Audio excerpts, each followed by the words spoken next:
What is up, guys? It is Jake here from Team Insanity. Sorry that I don't have a microphone on me. We've just been having a lot of troubles with the new one that we bought, and it's just not working out. And I know you guys have been wanting to see this video, so we're just going to slam it out now because I have no idea when this microphone is going to get fixed. So we're just going to do it through the camera.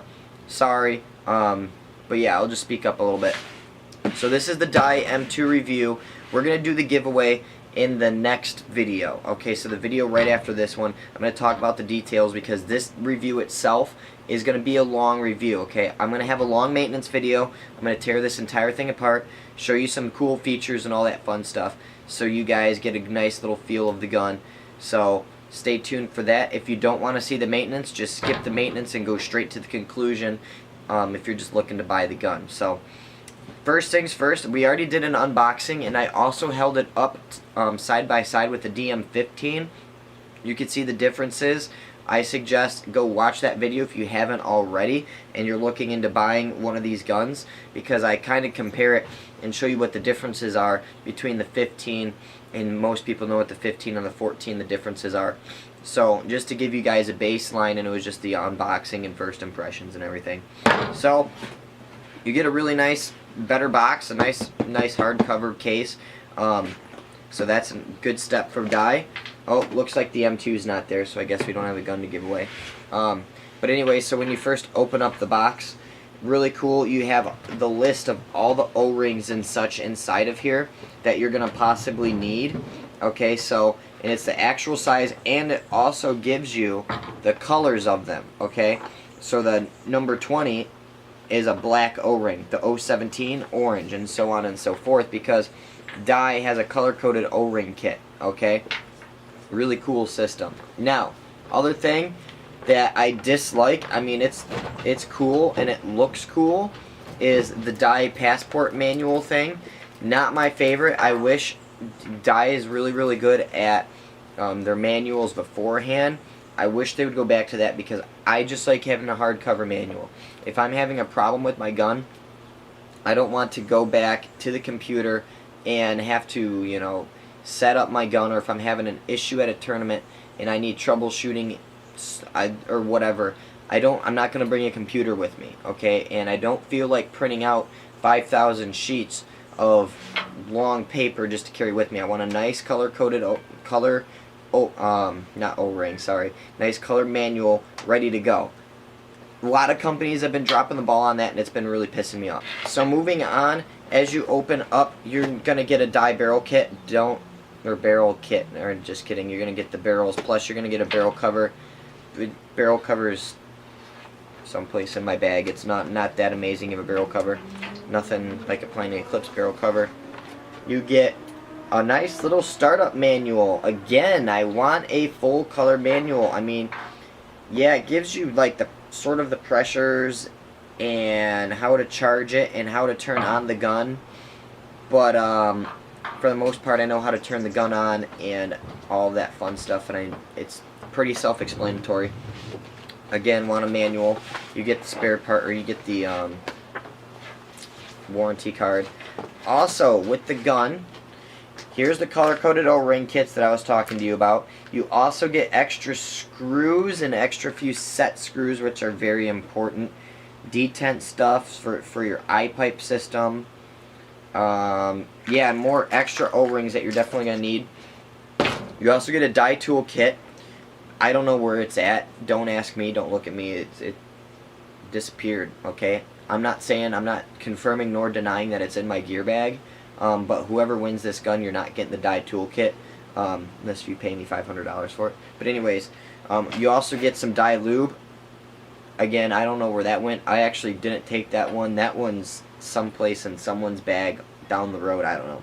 So, what's really cool is, now I'm going to start going into the gun itself. Now, if you guys didn't know, I'll start at the barrel.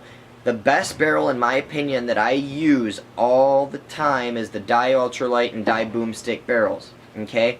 I've gotten the most consistent, the most accurate shots, and the most quiet shots. Granted that the most consistent and most accurate shot you're going to get is out of your paint.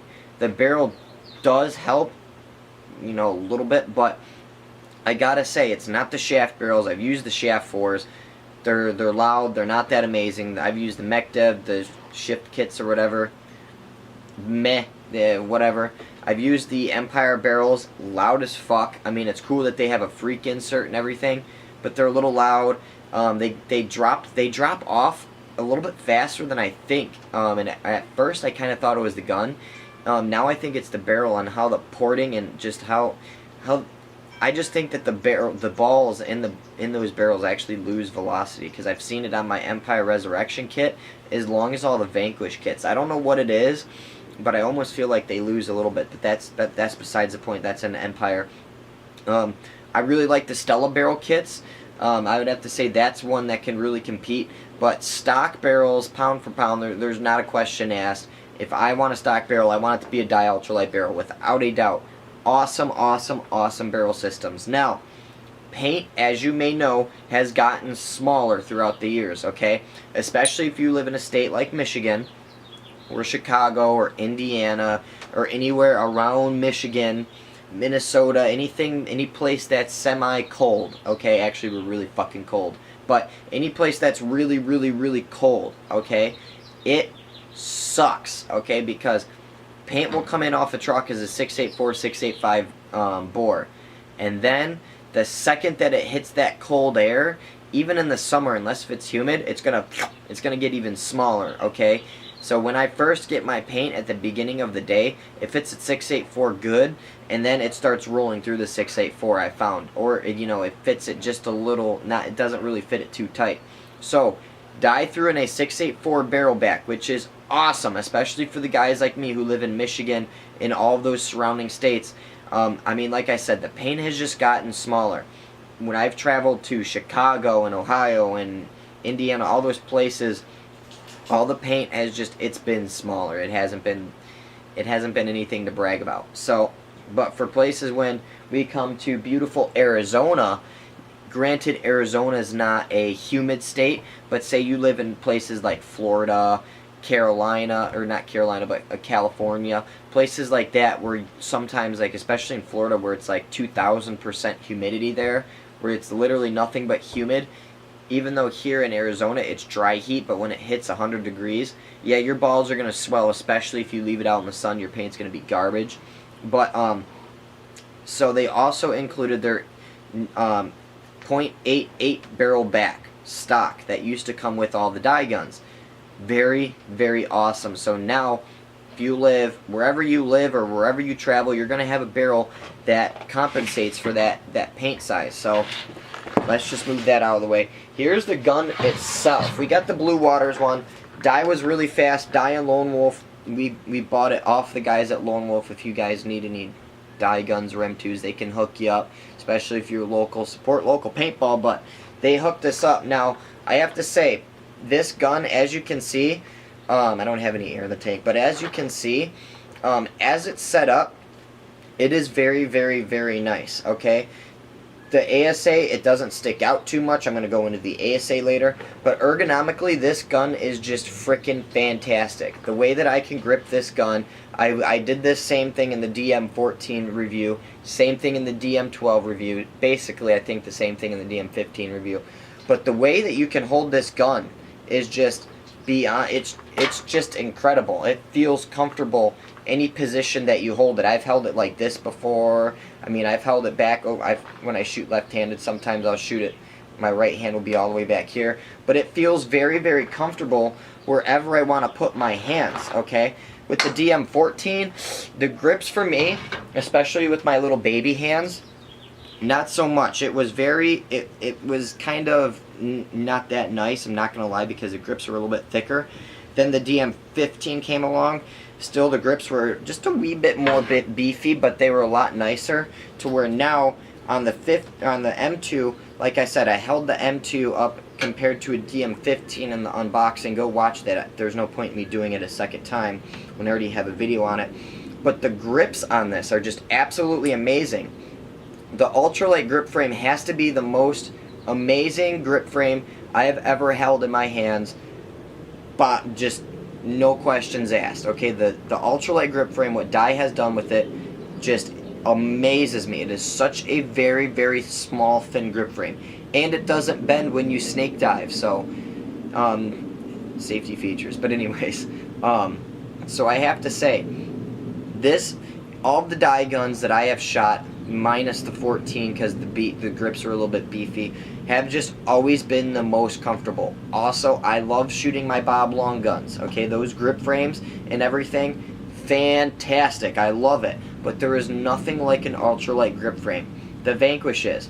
Yeah, it's a thin grip frame, which is cool and all, but it's almost like it's thin back here and it's fat up here, and then you kind of hold it and you're just kind of like, you're like holding like fucking nothing in the back, and then you're holding like a giant ass beer can in the front, so you're kind of like, huh? So it's kind of weird. This is very, very even. Okay, the grips are very even, so you know, you don't have any surprises like on the Vanquishes or the Axes where you hold it super thin in the back and then it's super fat in the front. It's not like that. It's very, very, very nice. It has a very nice spread on it. So if you're a big guy, you're still going to be able to hold and manhandle this gun however which way that you're going to want. Mostly, I wrap my thumb around up top, but I have a ton of room to do that. Nothing protruding. It's just a very overall, one of the nicest, most ergonomic. It's got to be like the most comfortable gun I've used in a very, very long time. Even Shane, one of the biggest Planet Eclipse fanboys that I possibly know, he loves his Geos and everything. Hats off to him. He prefers the Geos. He loves shooting his Geos and everything. But he took the M2 out for a spin for 3-4 games, and then he came up to me and he was just like, dude, he's like, man, going back to holding my Geo from the M2, he's like, it's kind of depressing. So, and that's coming from the biggest Planet Eclipse fanboy that I know. He loves his Geos and everything, so hats off to Shane, but that was like the first thing that he said. He's like, man, he's like, going back to the Geo, he's like, yeah. He's like, there's nothing like that M2. So, I completely 100% agree. Also, one of the reasons why Dye never put the OLED board in it was to keep the ultralight grip frame nice and thin. They put a big OLED, they put the biggest giant ass OLED in it. That's the best board on the market. I'll get into that later. That's basically the best board out there, and it's still the thinnest, most, I mean not thinnest, but it's still the most comfortable in my opinion. And again, this is all sort of opinion based factors. Some people might not like it, but all the people that I have seen use it love it. So but again, it's just, it is very, very nice with that OLED board. So trigger, it's an alright trigger. It's a nice trigger. It's a Dye trigger. I gotta say, you tinker with it. Just don't be like me. I went full retard. I accidentally brought out the the pre-travel spring too much. So when I brought the pre-travel out, all of a sudden there was literally nothing holding in it. There was no Allen key. There was nothing holding it in. So when I shot and let go, the trigger went whoop all the way up to the top of the grip frame, which was really funny when I was in the game. And I'm just like, what the fuck? I broke the trigger. But then I fixed it. So you just have to be mindful when you're tuning it, when you're tuning the trigger. I like a little bit more pre-travel, a little bit less back travel, depending upon how you are, depending upon the trigger setups, because sometimes I like more back travel. It just really depends. On these Dye triggers, I really like the pre-travel on them. So I gave it a little bit more pre-travel than it really could handle, and it kind of did that. So you gotta be a little mindful. It's fixed now, no big deal. Next thing with the ASA and the ASA knob, the ASA knob is just a lot bigger. I said that in the last 3-4 reviews. Dye listened. Thank you. And I'm going to give my hats off to Billy Wing, because he basically redesigned, from my opinion, from what I've heard. Basically, great job, Billy Wing, because he just basically, what I know, just redesigned this entire gun. One of the things that I really like is that it has the new, it has a bigger lever on it. Okay, I'm going to get more into it on the maintenance video when I actually have the gun down on the table and I have the camera in a little bit closer. I'm going to go a little bit over more of the specs. The screen, like I said, the OLED board, I'm going to go a little bit more into the OLED board on the maintenance video. Okay, so if you want to know a little bit more about the OLED board, wait until the maintenance video. But as you can see, really, really nice, bright display. And it also, what I like is that they also kept the LED. And when your board time, because this screen times out, it's not on the entire time. But you can also change those settings. But they also have the nice bright LED. So when I was playing in the sun here in Arizona and that kind of stuff, you don't have to try to tap and fight and read the screen. I gotta say, the screen is very, very bright. I could still see it pretty decent compared to a lot of the boards that I've seen. But I do very much enjoy, I mean, it's a really bright LED, let me tell you. Also, on the joystick, it's all controlled off of the joystick. Again, going into the maintenance video later, is that I also have an Empire Vanquish. I programmed the Empire axes, like the X Pros. I gotta say, there's not many guns out there with like a joystick like this, you know, up, down, left, right. Other than like the Vanquish pops into my head right away. Gotta say, it's a lot better than that joystick. Single-handedly, I own a Vanquish, so you're listening to a guy that owns a Vanquish and shoots a Vanquish. I'm telling you, this joystick is better. I don't own an M2. I'm not sponsored by Dye or anything, or Empire, or anyone for that matter. But so the joystick, awesome, and it's very, very smooth. I think the one thing that Empire did a little bit weird on their joystick is that it's all rubber on it, so like the joystick it kind of gets stuck by the rubber, and I kind of have to like dig my fingernail in here. This joystick, very, very, very smooth. They nailed it on their first time. It's fucking perfect on their first time, to where Empire, I think they should take out the rubber coating on it and go to something like this that's a lot more smooth, so I don't have to like dig my fingernail underneath there and really dig into it. I also did forget about the ASA. This is the only ASA that you can take. From my understanding, I don't think there's another ASA, maybe here in the future as you're watching this review like a year later, but this is the only ASA on the market right now on a gun that is completely hoseless, okay? Hoseless. Let me say that again. Hoseless, okay? That you can pivot back and forth like a normal rail, okay? So if you're using a bigger tank, I have a 91 cubic inch die tank, okay? I use that on my Bob Long with an SLP when I'm playing big scenarios and I go out there with 50 plus pods, okay? That's when I do something like that, I sort of wish that the ASA would move back. This is the only gun that if you want to take the ASA and move it back and forth, it will actually do that, which is really, really cool. You don't get that on the Geos, the Egos, the Bob Longs, the MacDevs. You don't get that ASA that moves back and forth, okay? Which is really cool, unless if you get like a Geo 3 that already has that integrated. But that's really cool because it's still a hoseless design and you can still run it along on the rail just like you would any other hosed ASA. The bolt, again, I'm going to get more into that, especially in the maintenance video, but I just want to shout out to Billy Wing, who it still has air in it. Hold on. Another thing, since I'm going to degas, I'm going to show you something really cool because this bad boy holds a shot. Something that I enjoy in all the markers that every marker should have is a force shot when you hold down the trigger. Okay, I hold down the trigger. Oh, I guess there isn't any air in it. There we go. So if you hold down the trigger, I don't know if you can hear that solenoid because I don't have the mic, but the solenoid, it forces a shot, okay? So say all of a sudden you're playing a game and you get an oblong sized ball. It happens every now and then. It happened to me when I was using DJ's Lux. Or say you're using a gun, or not a gun, a hopper that has a very, very, very high tension on the ball stack. So such like a Halo or a Z2 turned up all the way, a rotor turned up all the way, where it keeps a really, really tight like stack, really tight tension on the ball stack. So those balls, the second that you pull the trigger, there's 5 more right there ready to go. So it doesn't take it a few seconds to fall in. What's cool is that if say you have a hopper like that, sometimes if you get an oblong, even just an oblong ball, or if you get a hopper that is really, really tense, sometimes a ball, so here's your eyes right here. Sometimes a ball, because the balls above it are pushing down really hard, it slips just a little bit past the detents in the eyes to where the eyes don't read it. The ball is still there, but it's literally just a fraction past the eyes to where the eyes don't read it. It happens fairly often to people that use a rotor running it on the highest setting on guns like Luxes and that kind of stuff. It happened when I was using DJ's Lux like 2 times. But the cool thing is, you hold down the button, or you hold down the trigger, give it like 0.5 seconds, it's going to force that shot out, and then you can start shooting. So that's crucial if you're especially in a speedball game, or you're trying to snap shoot, and all of a sudden you get that, or you get that oblong sized ball that just goes past the detents just a little bit, and goes past the eyes. but to where the next ball doesn't load, you don't want to have to turn off your eyes, sit there and try to figure, oh yeah, hold on, let me hold down this button for 2 seconds, clear the eyes, and then you're just like, oh, let me turn the eyes back on so I don't chop the ball. Okay, now we're in business.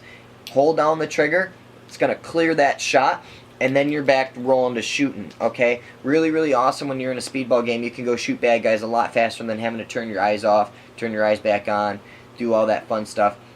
So utilize that. Use that to your best advantage, especially if you're in a tournament. Now, if I can get it, there we go. Just the spring on this one's a little bit weird.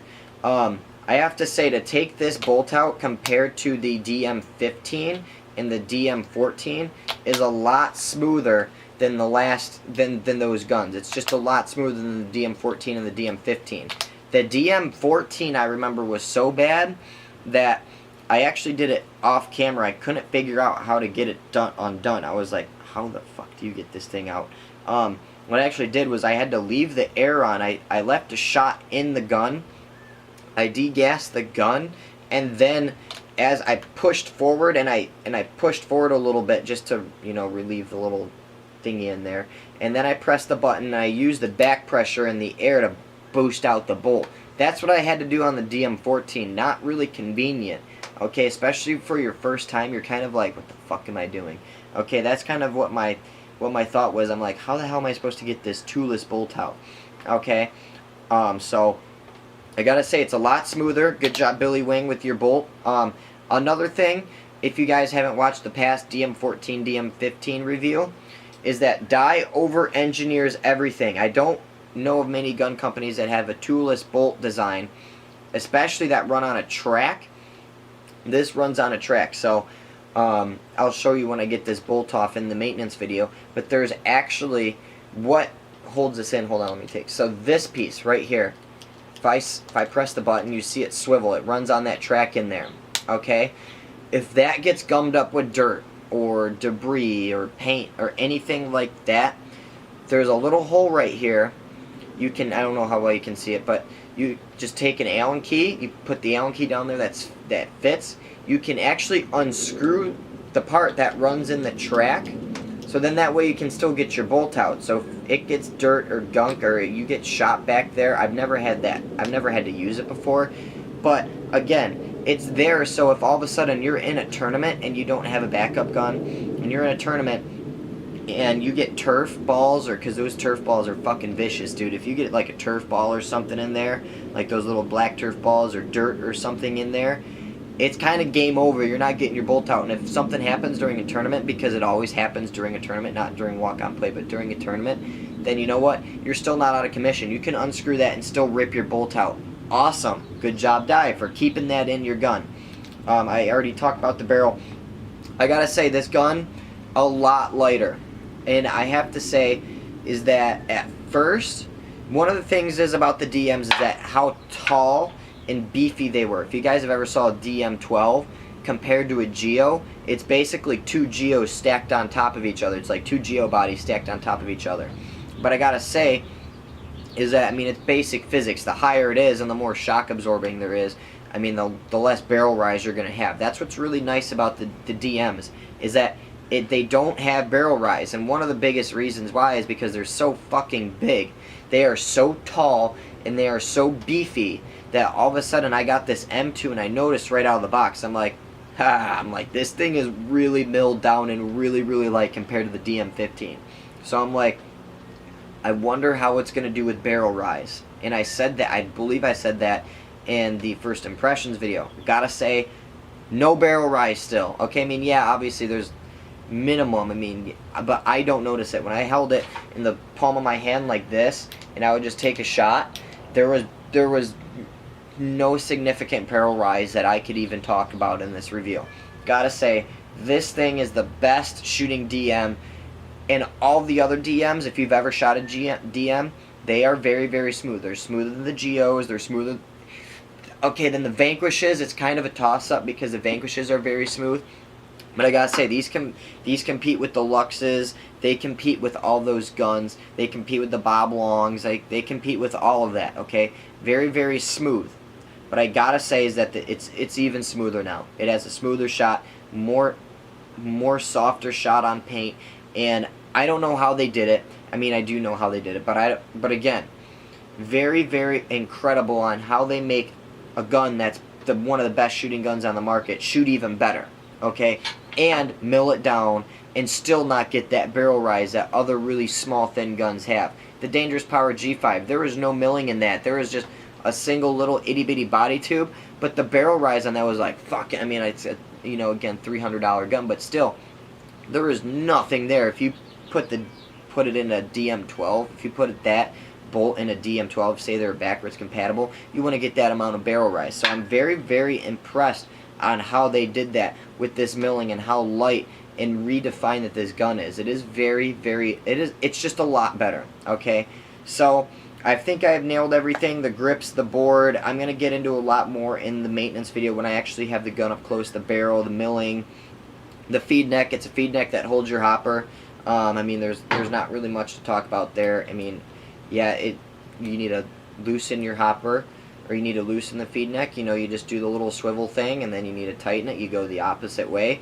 You can also do it with your finger and Allen key on this side, so if that floats your boat, go for it. I guess you can really dial it in on that one.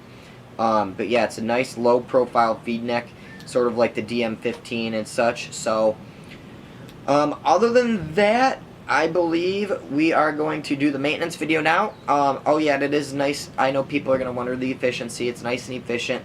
About maybe 9-ish pods on a 6845, I think, is what I was averaging. When I would get down lower to 2K to 1K, I would always refill, so I never got to shoot it until it was completely 100% empty. But I gotta say, is I got really, really close a few times, and I was consistently shooting about 4 to 5 pods in a game, and I still had about 500 to 1,000 shots left, so it's about 9 to 10 pods efficient. So, but we don't have the space here to do an efficiency test. Anyways, let's do the maintenance video. Alright, so let's first start off with the ASA, okay? So the ASA alone, they made it so there's a 25% better airflow, okay? So they literally redesigned this entire thing. 25% better airflow. It's going to give you better efficiency, better consistency, and it's just going to be a way nicer, way smoother ASA. Okay, this knob, like I said, is a lot bigger than the last die knob, which is really cool because the last one was really small, really skinny. It sucked, it broke, and it was not a fun ASA. It was terrible. It was a piece of shit. Very, very happy now that they upgraded it and they made it a lot nicer, a lot better to get your hands on it. Now, if you can see here, you're going to have to bring the camera in a little bit closer. There's a little ball right here on the ASA, okay? So this little ball right here, I mean, you could probably really barely see it because it's finished anodizing along with the rest of the gun, so it really blends in. But there's a little itty-bitty, like, ball, little latch that's out of the milling, okay? So when you turn on your ASA, and you go to the point of resistance, okay, that's where that little ball is going to catch the ASA, okay? So if you just go right here and you stop, what's going to happen is that throughout the day, your ASA is going to slowly start to do that and start to degas itself. So what you have to do is when you get here, you heard that little click, is that you have to put the ASA over the ball for it to lock in place. Okay, if you don't do that, you risk the possibility of it, you know, falling back and, you know, doing something like that, getting caught, anything like that. So make sure you put it right there. Okay, that way you won't have any troubles, and it's a lot easier than the last die ASA. Okay. Now the board. Let me just turn on the board here. So the board, now the board doesn't simultaneously flash like that. It's how any camera picks it up because it has to do with the LEDs. No, I mean it's the OLED display that it has. Really cool. It actually shutters like that, like your TVs, like your flat screen TVs. So that way these numbers don't actually get burnt into the screen. If you guys have any newer TV stations, like if you had the old tube TVs and you left your TV on for a very long time on the same screen, what's going to happen is that image, like if you paused a movie and you left it there for 8 hours, that image is slowly going to be burnt in there. You don't have to worry about that, because as you can see right now, as I'm looking at it, you don't see it doing that up and down thing. But it's cool, it does that, so it doesn't actually burn any of these images into the screen, which is pretty awesome, because if you're, if this screen is on 24/7 with 230, that 230, when you go to change it, it might be burnt in the screen. But you don't have to deal with that, because it, you can't see it to the naked eye. But, so you have up to, I think, 5 different profiles, something stupid like that. But you see profile 1, you see your battery life, there's your eye indicator. So if I put my finger in there, you can see the LED changes to green from red, and the little eye indicator will change. Also, you have a game clock, which, I mean, cool. It's just another added feature. I don't necessarily know why you need a game clock. I don't ever use a game clock. Cool. I just, sure, maybe it's cool during a tournament or something, or like a big game when you don't have like a stopwatch or something on you. I could see it's very beneficial for a big game. I just personally haven't used it. Right down here, it tells you your balls per second. I'm at 12.5 BPS, and right over here, it gives you PSP semi. So it tells you what I'm on right now. I have to change it back to 10.2, but while I was here playing in Arizona, all the fields were 12.5 PSP, thank God. And it also gives you your shot counter right down here in the corner. Okay, so we're at 7,019. Yeah, 7,190 shots. The M2 is actually over that. I just reset that. You can actually reset this one. So when you go out and play during a day or something, you can reset that.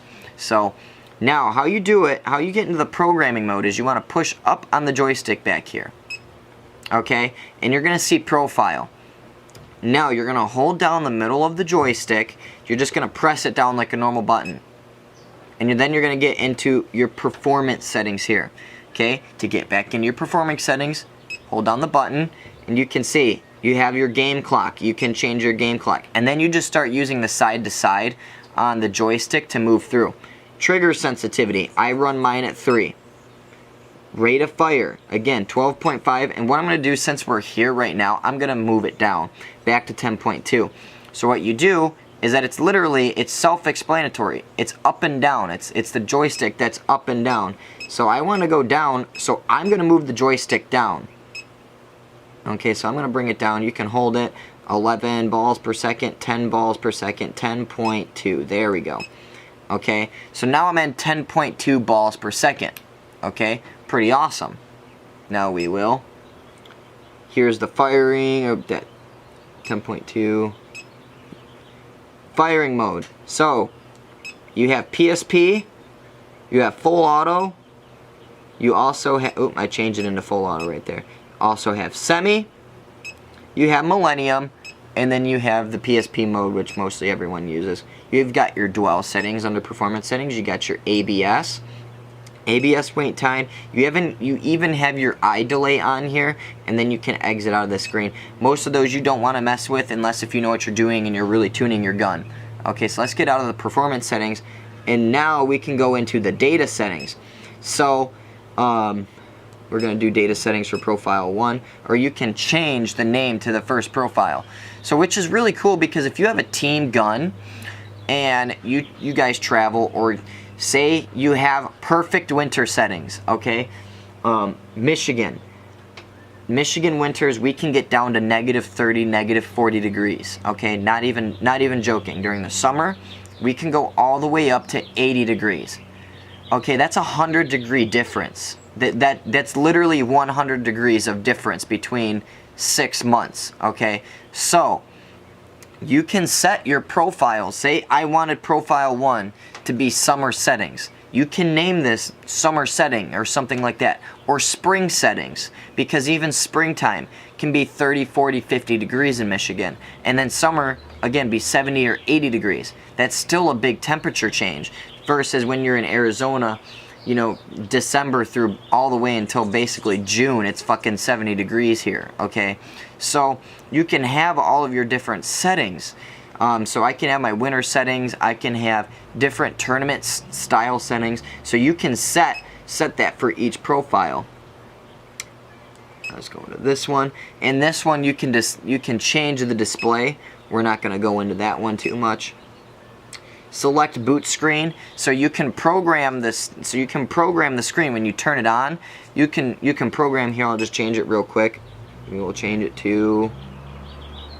Let's change it to. So we're probably going to program a Team Insanity one. You can either have die, you can have that logo, or you can have the M2 logo right there. And personally, we'll just stick with the M2 logo for now, just to change it for the video. You can go over, you can have your shot counter, you can reset it, but then you still have your total shots right there. You have your rate of fire peak, so you have your peak and you have your average pulls. You have the brightness for the screen. You have the screen sleep time. It's set out of factory, 10 seconds. I believe that's 10 seconds. Yeah, so if you want to change it, or is that 1 minute? No, that's a minute. So you can change it to 10 seconds if you'd like. You can change it to 5 minutes if you'd like. You can change it to whatever you want. Let's go over audio. So if you want to turn off this annoying clicking sound, let me just go ahead and click off. So see, now as I'm scrolling through, you don't hear that sound. But we're just going to keep that on for now. Okay, so you have the auto shut off, 10 minutes. So if you don't fire your gun, if you don't press a button or do anything for 10 minutes, the gun will shut itself off to save battery.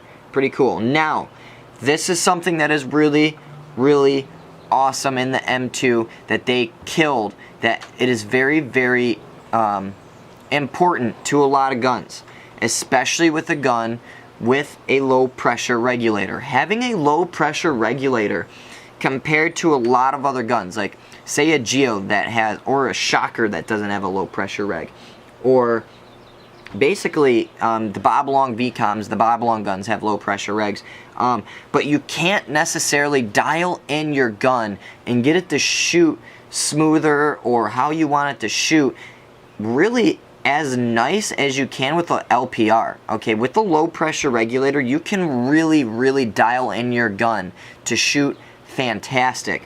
So that's awesome that the die comes with an LPR.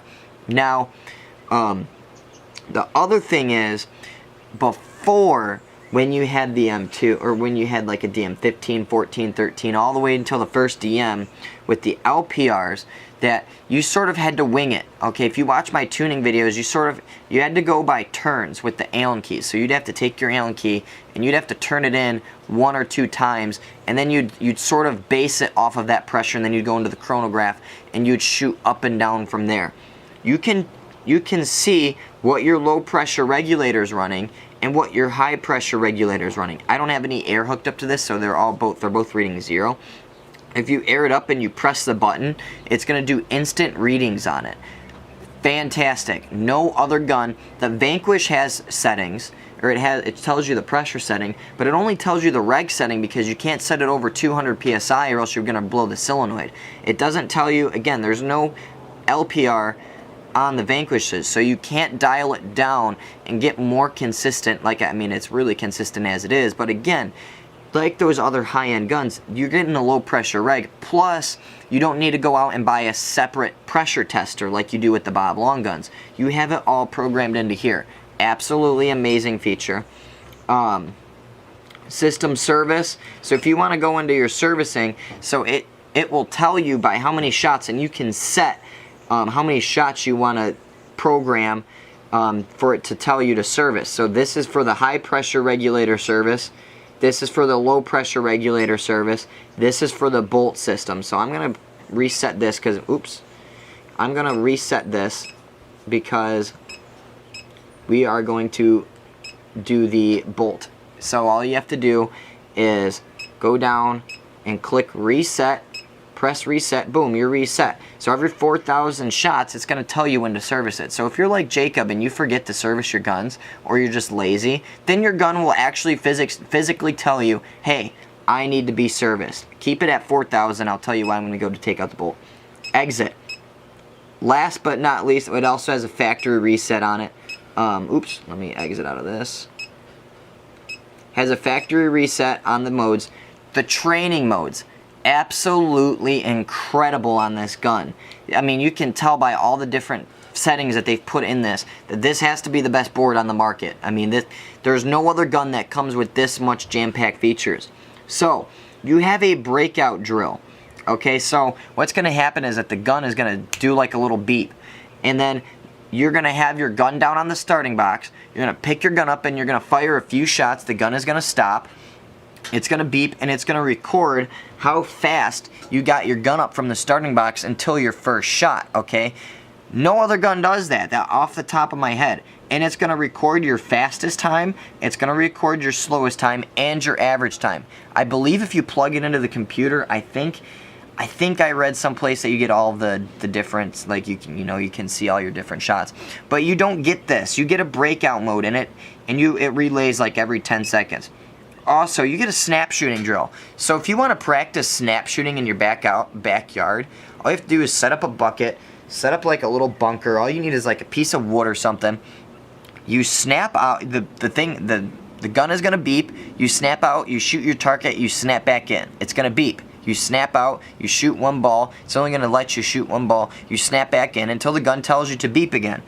It's completely random. It doesn't. It might beep right away. It might beep 5 seconds later. It might beep 10 seconds later. Awesome for in backyard training. It's going to tell you your fastest time, your slowest time, and your average time. So if you're having a really slow average of by the time when you pop out of your bunker and shoot, you can start to you know when you have to actually start to work on it. Rate of fire drill, most trigger training modes have that. They're called trigger training modes, and it records your fastest, your slowest, and your average time. So really awesome. And then you get into your training statistics here. So like I said, you can go view all the old stats. But that's all I'm going to cover for this. We're going to exit out and we are going to shut this bad boy down. And it also gives you battery life on there too. How you charge this is that there's a little USB cable up here. You can use an Android phone charger or the one that it comes with. Just take that bad boy out. It kind of seems a little bit cheap. They could probably do a little bit better on the USB port, but it is nice. It covers it so no paint or anything gets in it. Now let's service the bolt. So now to service the bolt, pull this bad boy out again. It's a lot easier, a lot nicer than the last bolts. Set the gun off to the side for now. So here's your DM bolt. Okay, the black O-ring is on the outside, really cool. Like I said, once we tear it apart on the inside, we're going to get into the color-coded O-rings. You don't need any tools for this, so let me just put my Allen wrenches to the side for this bad boy. If I can put this back in there. Let me move everything off to the side. Now, with dye guns, I've always said, lube it a little bit less. Don't over-lube it. I've owned plenty DMs. I've owned and shot more DMs than a few people out there. So like I said, I love DMs, so I know how to maintenance these bolts. The best, you don't have to listen to me, but just like I said, if you are having issues, normally 9 times out of 10, the issues that you're going to have is user error off these guns. If you're having inconsistent shots and your bolt is leaking or you're having all these problems, don't over lube it. Don't give it too much lube. Lube it a little bit less. Lube it nice and often. Also, don't use the wrong lube. Use dye lube, okay? Use Dow 33. Use the dye lube it comes with. Use Smart Parts grease.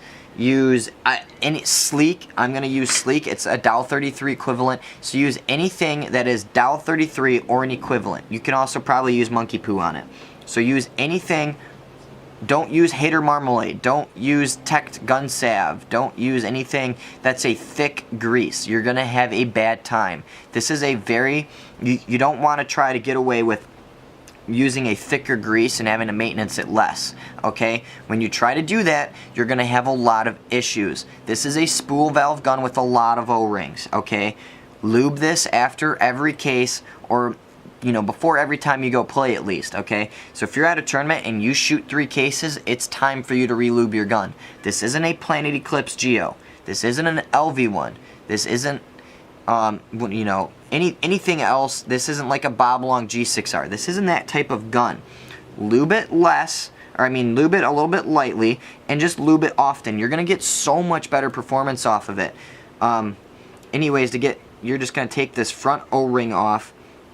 It's like any other die gun. I mean, I feel like I'm repeating myself, and people still don't listen to me and still say that they have problems. So, I'm going to replace this. So, you can also take off this back cap. I'm not going to. But again, this runs on the little swivel. You can take that off. You're going to set this to the side. Now, I'll also set this to the side. 9 times out of 10, if you're going to have issues with your gun, if it's leaking anywhere, down the barrel, on the bolt, anything like that, unless it's coming out of the back cap, change this sail O-ring. Okay, so you're going to see there's 2 bumpers, and then there's that reddish O-ring right there. Change that bad boy. Change that bad boy out, because even if it's not a DM, even if it's a Vanquish or a Lux or anything that has a sail O-ring, most of the time, the O-ring that gets the most use and abuse is going to be that O-ring, and it's going to be that O-ring that normally is going to need to be, you know, replaced. Now, I see a little bit in differences on this bolt, and I see it almost looks like they made like a groove for like pliers here and here, so you could separate the 2 halves of the bolt. I'm not sure if that's exactly what that is for, but between here and the DM15 bolt is you're not really going to be able to see it, but the holes cut out right back here, they look a lot bigger. Okay, so on the bolt, they're running this bolt system and everything at about 10 less PSI. Again, you're going to get better efficiency, more consistent, and a nicer, smoother shot compared to the previous DMs. I mean, you're running 10 PSI, you're going to be running a lower LPR pressure. They're running lower dwells on this. So it's a more redefined bolt. So you're going to get a way better shot out of this. And believe me, I definitely feel a difference, which I am really surprised about. So, I gotta say. But yeah, so it drops the pressure, drops the dwell. I think they said like 3 milliseconds. Also, you have a better shutoff valve back here. So they increase the shutoff time. So I mean, it's got to be, you know, it doesn't look like it's a big improvement right off the bat, but performance-wise, and I can definitely tell you that I have definitely felt and seen a difference. It shoots like, if I had to describe, I mean, like I said, with the DMs, don't get into the settings, don't get into the pressure settings, don't get into your LPR, don't get into tuning that until you're at least 25, 30 cases into it, okay? Because DMs, they take time to break in. Also, don't forget, it's a DM, so there's inner O-rings inside of all of these, so you have to, except for, you know, the actual bolt itself. But so make sure that you get those inner O-rings and clean those out. People forget to clean those, and then they start chopping O-rings, and they get dirt and shit built up in there. They're like, oh my gosh, the DM sucks. No, you just don't know how to lube your fucking gun. But anyways, so, like I was saying, I mean, this gun is just unbelievably smooth. I felt a difference, but don't tune it until you get 10, or at least if you're 10 cases into it, you don't want to tune it yet. Okay, those O-rings haven't worked in. That reg hasn't properly seated itself yet. Okay, this gun, it's like wine. You have to age it. Give it time. So don't just think all of a sudden, oh yeah, I have a DM, I'm gonna try to tune it brand new out of the box. You're gonna have a bad time. I'm just gonna let you know that right now. You're not gonna get the shot quality. It doesn't work like that out of the box. Okay, same thing with the Luxes. Same thing with the Bob Longs. Okay, I didn't tune my VCOM until I physically, even though I bought it used, I didn't tune it until I physically shot 20 cases through it. And I stopped at 20 because I knew the guy before me must have put at least 15, 20 on it as well. So I had at least 35, 40 cases on that. So don't think all of a sudden, hey guys, I have a DM, I'm just gonna, you know, try and mess around with all the pressure settings. No, don't do that at first, okay? It doesn't work like that. You have to break this gun in. It shoots fantastic out of the box, and like I said, we've probably put maybe 12,000 shots on this. I've shot probably about 5 cases through this, conservatively. I don't, you know, just take a gun out of the box and review it. I like to shoot it and play with it. Probably 6, 7 cases total before I accidentally reset the shot counter.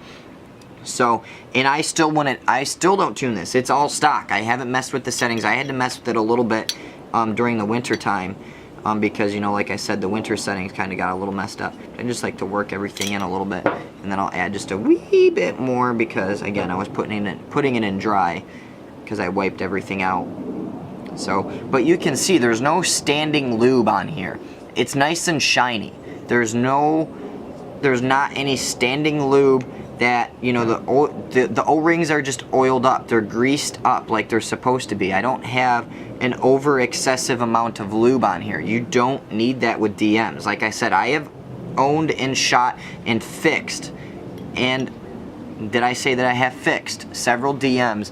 I did one here in Arizona not too long ago, just from things that could have been prevented with maintenance. So, and then you're gonna put that front O-ring back on. But I gotta say, so out of the box, this thing shoots. Jacob's DM15 probably has maybe 35, 40 cases on it. And we've started dialing in the LPR and everything and started resetting all the settings, getting it to shoot a lot smoother. His DM15 shoots very, very eerily similar to this M2, okay?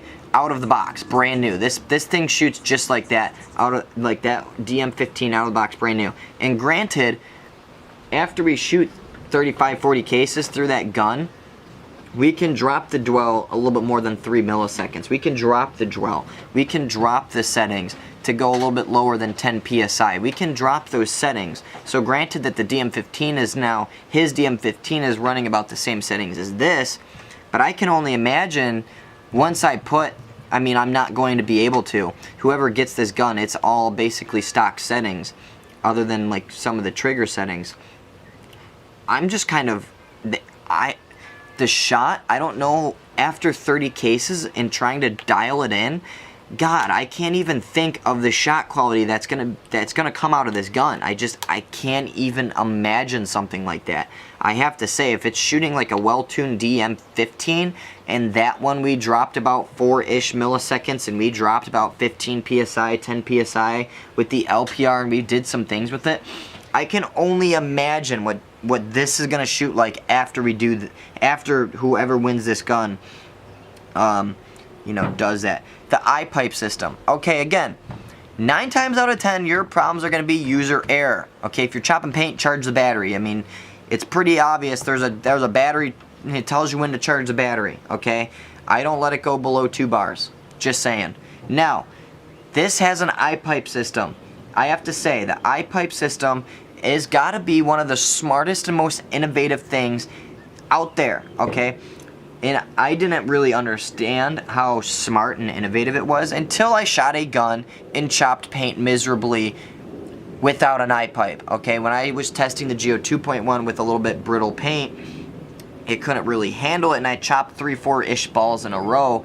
It gummed up the eyes, and I wasn't, at the time it was 12.5 balls per second. I wasn't keeping up with 12.5 balls per second. The eyes faulted out. Then the eyes were dirty. I had to tear apart the gun and everything and clean the eyes, put it all back together, but then you have to take out the detents and everything else. It's a complete pain in the ass.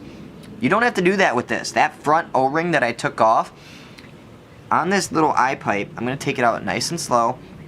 It will actually run that front O-ring. If you chop a ball or if you splice a ball, that front O-ring is going to come and squeegee this out. So your eyes are going to be clean every single time. Okay, so every 100% your eyes are going to be clean.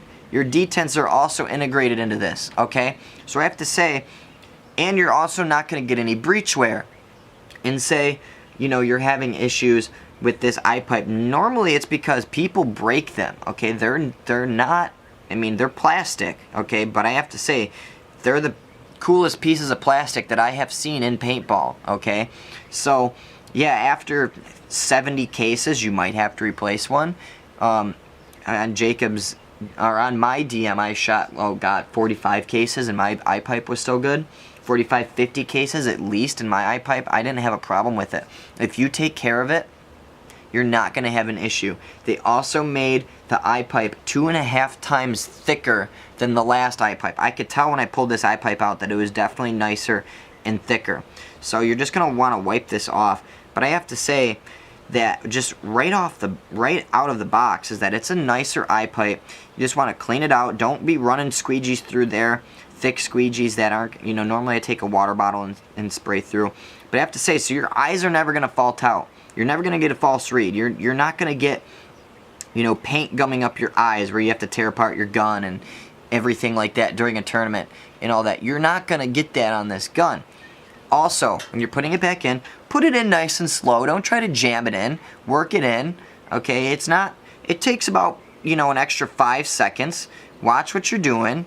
Put it in nice and there. Now the eye pipe's in. I didn't go fast and fucking jam it in there really, really fast. Also, when you have your gun, don't dry fire it without a barrel back on there, or you're just gonna have a bad time. You're gonna either shoot out your eye pipe, or you're gonna do some severe damage to it. Again, and then those people that dry fire their gun and wreck their eye pipe, and they go out and they're chopping paint for the next day that they go out and play, those are the people that go and say, oh my gosh, my DM sucks, I couldn't get it to stop chopping paint, blah blah blah blah blah blah blah blah blah. It's those people that gave these guns a bad reputation, because again, it's not an Ego, it's not a MacDev, it's not a Bob Long. It's not that type of gun. There's a few little over-engineered things, but I gotta tell you, it's gotta be the coolest thing in paintball on a gun that is just 10-15 bucks. Also, you just saw me screw in the barrel, okay? I stopped at the point of resistance. The reason why the point of resistance is when the barrel back meets up to the eye pipe, okay? So, let me repeat that again. The point of resistance is when the barrel back meets up with that eye pipe. So if I look in here and I feel around, that barrel back is set up to that eye pipe. Okay, I can definitely tell. Yep, it's definitely up there. So if you take this barrel and you keep on turning, because yeah, there's going to be a little bit of threads left. And if you just torque this barrel down, where's your eye pipe going to go? Okay, you're going to be taking a barrel and forcefully pushing it up against that plastic eye pipe. So eventually that eye pipe is going to either snap and crack in the middle, or I mean, that's actually just what's going to happen. Okay, I've seen it happen several times. And then they're going to say, oh my gosh, this gun sucks, I can't stop chopping paint. Or, oh my gosh, the eye pipe system is such bullshit, it breaks so often. And it's people like that just sort of gave this gun a bad name, because it's user error. So when you get to the point of resistance on the barrel, please stop screwing in your barrel. I can tell you this from first-hand experience. I did that on DJ's NT11. I kept on screwing the barrel in because there was more threads, and I completely broke the eye pipe. Needless to say, I didn't shoot one ball out of that gun that day. Okay? Just saying. So, listen to my advice. I have shot several dye guns. If you don't, I don't feel bad for you when you break your eye pipe. Okay, now let's take apart the regulator. Sorry I said this is going to be a long video. This is a great fucking gun. What we're going to do is, I'm not going to really get too much into it, but to take off the grip, I have to find the right Allen key. Oh, got it on my first time. Holla! I'm just going to, there's a little screw up front that you're going to want to take out. Then you're just going to want to get your fingernails underneath here, if you have fingernails, or an O-ring pick or something, and sort of start sliding this down. As you can see, I can slowly slide this bad boy down. You can probably now pop that little thing above the gap, and then you can really slide that bad boy off. Okay, just like that. Here's your reg. Really cool thing. Here's your LPR right up here. Cool thing about the M2 is that there's two different, well, there's actually one adjustment screw in there. So some gun companies, they have it to where you adjust your reg and you take out your regulator with one Allen key. So that way you're going to have to reset all your pressures and everything. So what I'm going to do is that when I go and I want to take out the reg, I don't have to reset the pressure settings, because this big Allen key is the same, doesn't adjust the velocity or your pressures or anything like that. So you're just going to take this bad boy out. Now, I did this on the last video. I'm going to slowly try to bring this bad boy out. Now, down in here, you have your valve, okay? I believe, or whatever. You have a valve down there. You'll want to take needle nose pliers, put it down there. You're not going to want to clamp down on it because I'm not going to be able to get this valve out without needle noses. I don't have needle noses with me, so I'm not going to do it. Okay, so, and how it is that it's stacked up, okay, and like same thing with like the Empire snipers. It's like the stacked, here, let me show you, is that you have the little washers that stack up on the regulator. Oh, just kidding, they're not going to come out. So all you have to do is just put those in opposite directions. So sort of like this. You want to line them up like this and then stack them up. Okay? And then you're just going to lube this part of the regulator up. Also, one difference is on this regulator is that now there is, instead of one O-ring, there's now 2 O-rings. Actually, no, I think that might have been on the LPR. Nope, it definitely is. That definitely is a second O-ring. Yeah, so now there's 2 O-rings on the high pressure reg. So you're going to get a more consistent regulator. And I have to say is that more consistency means better shooting gun. I just can't believe the things that they have done to this gun. And take out the LPR. Again, you don't have to do this after every single day of play. Probably after every 10 to 15 cases. Maybe take it out and lube it. But if you're the type of guy that you're not getting the same consistent shots every single time, but you disassemble your regulator and your LPR every single day, I mean, hats off to you. You're going to make, I mean, yeah, your LPR, nothing's going to, you know, go on the fritz on you. But you're not going to always get a consistent shot because you're constantly taking apart those O-rings and doing all that fun stuff to where they don't seat down correctly. LPR, that's all there is to it. Lube up those O-rings, shove it back in there. Again, because it's all off, the Allen key to adjust the LPR is different than this Allen key, so you don't have to adjust it. All your pressures are going to be 100% the same as when you took it apart. Now, it's not a bad idea to go chronograph it. I mean, yeah, you're going to want to go chrono it, but still, same exact settings. You don't have to worry about going and adjusting your settings. Another really cool thing is that I want to talk about as I'm putting this back together. Dye has a solenoid that purges if it starts to get over pressurized. So when you're tuning it, if you start to purge out of your solenoid, your pressures are all whack. But I have to say is that that's one of the coolest things that I have found off the dye guns. Is you're not going to pop your solenoid. So a lot of gun companies were having issues out of the box with their solenoids popping because they were overpressurized, unless if you're Bob Long and you hand test your guns out of the factory. But anyways, a lot of gun companies were having issues with them with their solenoids popping and overpressurizing when all of a sudden a customer would get it, and because, you know, their pressures were all whack. Doesn't happen with the M2. All dye guns, their solenoid purges. It will purge the air so that way the solenoid doesn't pop, so you don't have to buy a new solenoid, which is really cool. So that way it's like a little extra protection. It's like putting a condom on top of your solenoid, so that way you're protected and you don't have to worry about anything. You don't have to worry about you know, something breaking and you have to replace it if you're just new to tuning a gun. So that's basically the the maintenance video. Again, here's the joystick. Up, down, left to right. Sorry it was so long, but yeah, that's about it. So let's take this gun out and let's do the conclusion. Alright, so in conclusion, on the Dye M2, is I don't want to give this gun away. Out of all the guns that we have owned and given away on Team Insanity, if there was a gun that I could keep that we wouldn't give back to the paintball community, if there was a giveaway that we could cancel today and say, yeah, we're not going to do it, it would be this gun. It'd be this giveaway, and just by far. Okay, I have to say, people always ask me what I think about the Dye M2. Okay, if you guys know anything about me, anything about Team Insanity, is when you're buying guns, I always say, buy used. Okay, I always say that.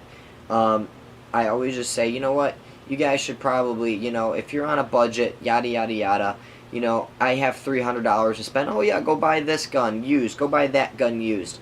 People say, I have $1,000. What gun should I get? Buy 2 used guns of this. That kind of stuff. I have to say, I haven't thought about buying a brand new in the box. I mean, this gun was brand new in the box, but again, we're giving it away. This wasn't just 100% my money.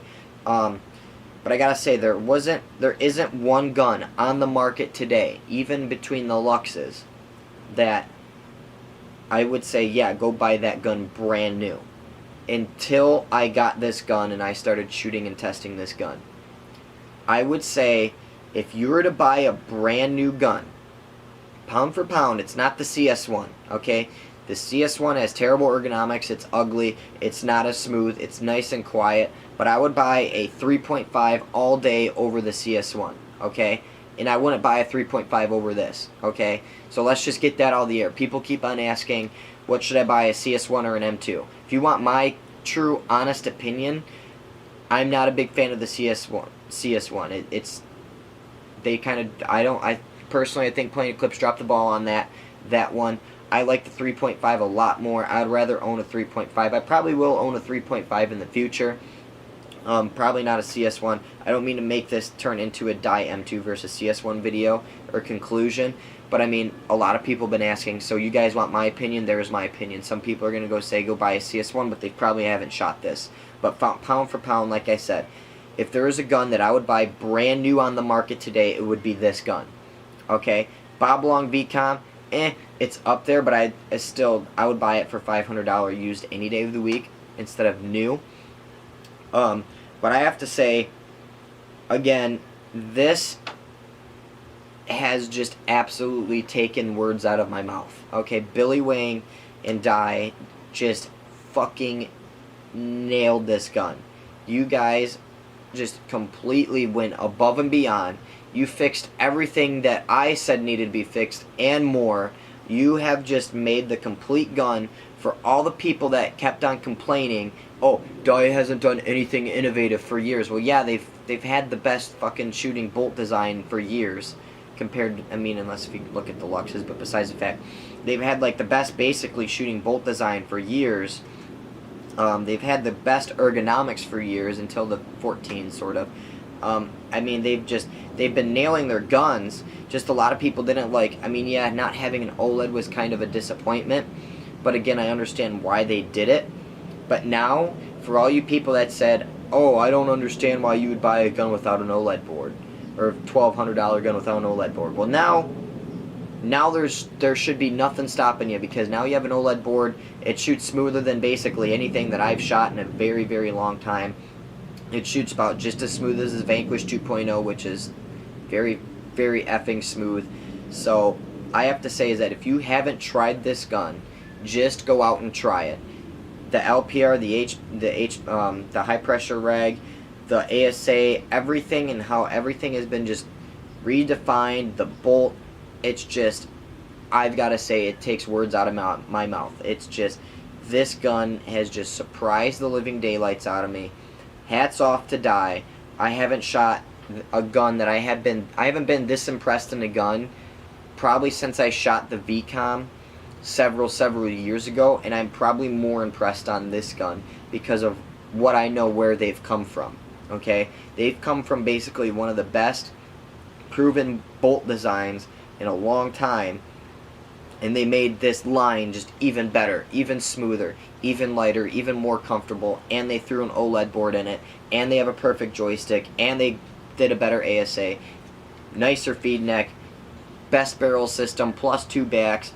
If this doesn't convince you to buy it, and if you've ever watched my videos, I always say go buy used. I don't have one brand new gun in my bag. They're basically all new, or they're all used. I've bought them all used. The last time I bought a brand new gun was about 6-ish years ago. This gun is really making me contemplate on buying brand new again for a long time. So that's sort of where I'm going to leave you off on this review. It's smoother than hell. Shoots amazing. I don't want to give it away. I'm going to be very jealous of whoever wins this gun. But like I said, giveaway details are coming next video. So enjoy. Thank you for watching this long review. Sorry it was so long.